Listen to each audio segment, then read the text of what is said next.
ABC has now learned that the Innocence Project has taken up the notorious case of convicted killer Scott Peterson and is seeking evidence from the original trial. For more, let's bring in our Alex Stone in Los Angeles.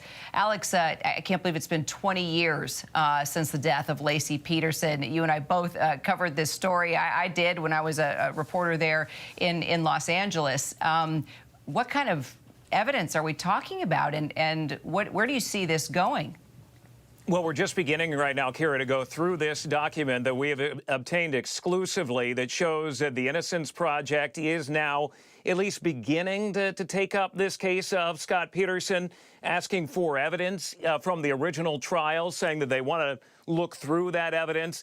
Historically, when the Innocence Project gets involved, they only get involved if they believe they can win a case. This appears to be the beginning stages of the Innocence Project getting involved.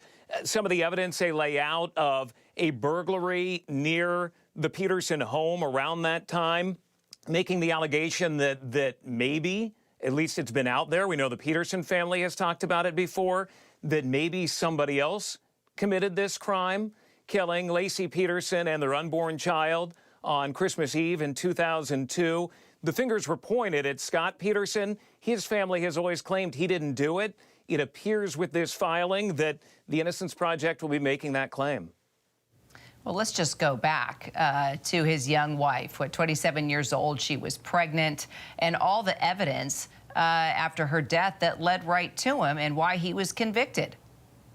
There was a lot of evidence, and as you mentioned, we both covered it. We spent a lot of time in Redwood City where the trial was held over many months, and then the sentencing in 2005, I believe, when he was actually sentenced. But the case, the trial in 2004, there was a lot of evidence that came back to him of a fishing trip that he had gone on, and her body was found in generally an area where they believed he had been in. They knew that he had been having an affair. Amber Fry, you remember her name coming into all of this, and her testimony and information that came into it.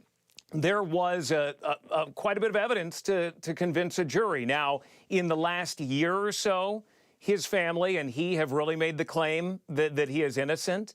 They got his death penalty sentence tossed out over juror misconduct. He has claimed that one of the jurors, actually one who was quite well known at the time with bright pink and bright red hair, that she had not disclosed some things when she got on the jury, and that would have made a difference. The judge ended up giving him life in prison a number of months ago instead of the death penalty, going off of death row, which is still technically at San Quentin, even though they've pretty much disbanded death row in California.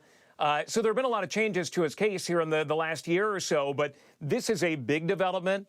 If the Innocence Project is getting involved, appears to be asking for evidence to begin making a case that either he should be released or that he should get a new trial. We're going through the documents right now to better understand them.